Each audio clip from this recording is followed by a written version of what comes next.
मेरे सभी भाई जो यूट्यूब चैनल चलाते हैं अपना, उन सभी को साधुवाद। और मेरे वो पीड़ित भाई जो इस समस्या से ग्रसित है, उनको साधुवाद। आज एक भाई यूट्यूबर वालों ने यूट्यूब पर एक वीडियो डाला है। वो इतना मन विचलित कर दिया मुझे कि मैंने काफ़ी कुछ सोच रखा है अपनी उन बहनों के लिए जो ये भोली भाली बहनें। ये बिहार का वीडियो डाला हुआ है और काफ़ी जगह कसर डाल रहे हैं इस टाइम वीडियो।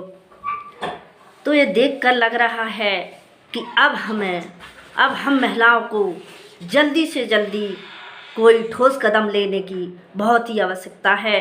इतना ईश्वर पर भरोसा करने वाली बहनें कह रही हैं कि भगवान चाहेगा तो हमारा सहारा का पैसा हमें मिल जाएगा।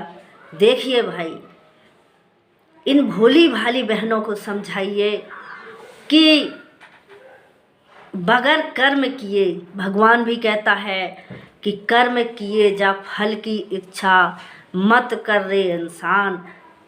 आप लोगों को कर्म करना होगा, ईश्वर अपने साथ चलेगा, लेकिन पहले अपन को 2 कदम बढ़ाना होंगे, तभी ईश्वर अपन को 4 कदम आगे ले जाने की मनसा रखेगा।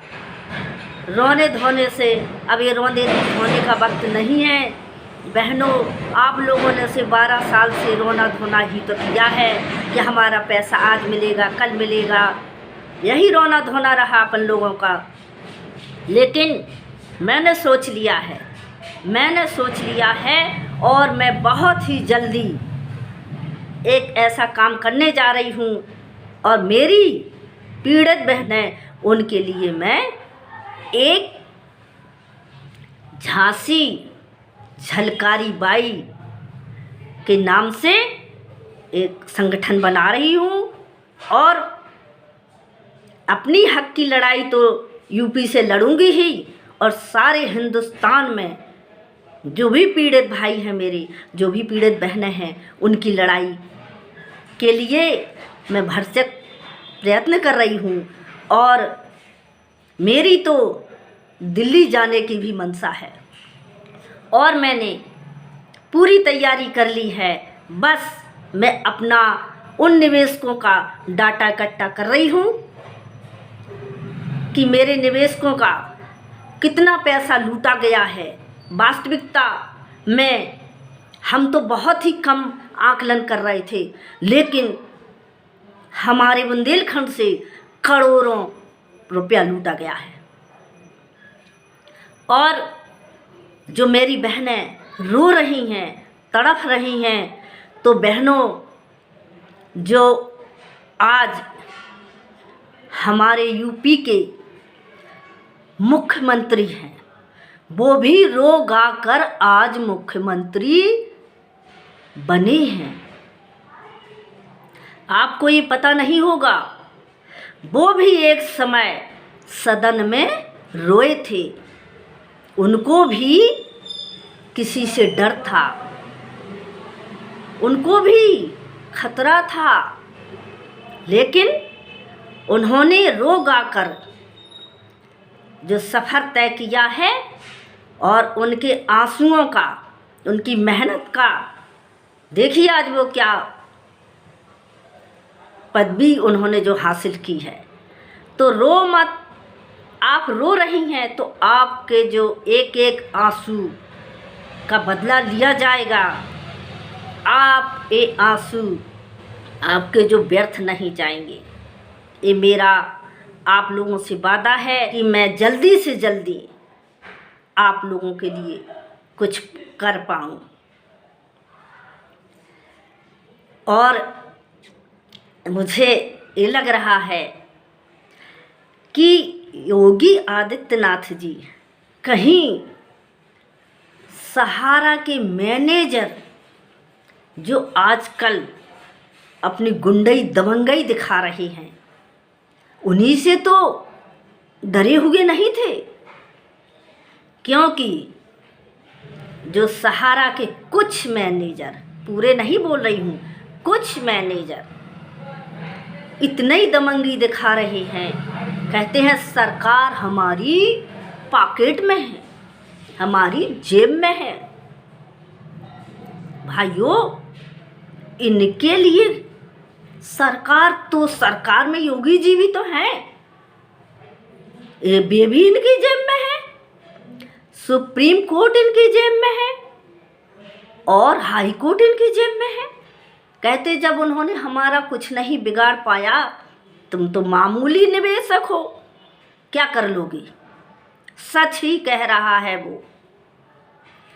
जो एमपी का कोई मैनेजर का वक्तव्य आया है सामने, तो देखिए भाई, इनकी इतनी लंबी पॉकेट हो गई है, इतनी लंबी पॉकेट है कि एमपी से लेके सुप्रीम कोर्ट तक इनकी पॉकेट लंबी है, जिसमें मंत्री, मिनिस्टर, आईएएस, पीसीएस, जितने भी लोग चेन होती है जो अधिकारियों की, वो सब इनकी पॉकेट में डली है।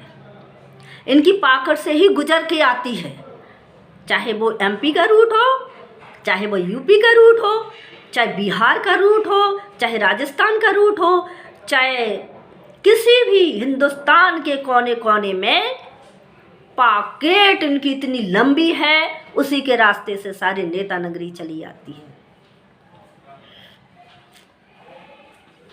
तो देखिए भाई, मेरा कहने का मतलब यही है कि सचमुच अब सचमुच सोचने के लिए हम मजबूर हैं कि जो हमारे केस के लिए इतना लंबा समय चला है, तो ज़रूर भाई, ज़रूर इन्होंने किसी न किसी को कर्जा दे रखा है अपने इस बैंक का, इस कंपनी का पैसे का कर्जा इन्होंने इन लोगों को सबको दे रखा है। इसलिए सब लोगों की चुप्पी साधे हैं, सब लोग इनके कर्जदार हैं, सेबी भी इनकी कर्जदार है। समझ रहे भाई? तो क्या है, सब गोलमाल है भाई, गोलमाल है, गोलमाल है भाई, गोलमाल है। अब ये हमें और तुम्हें समझना है।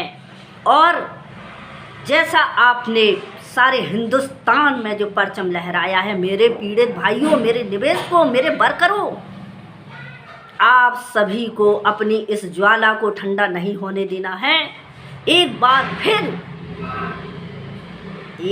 फिर उस भारत माता, उस महामहिम द्रौपदी मुर्मू जी को आप सभी लोग नतमस्तक होइए कि उन्होंने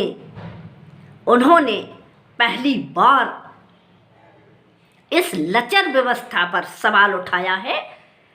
इस सुप्रीम कोर्ट, हाई कोर्ट की जो व्यवस्था है, न्यायालयों की व्यवस्था है, उस पर एक प्रश्न चिन्ह खड़ा किया है।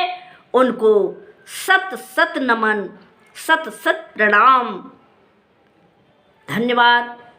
जय हिंद, जय भारत।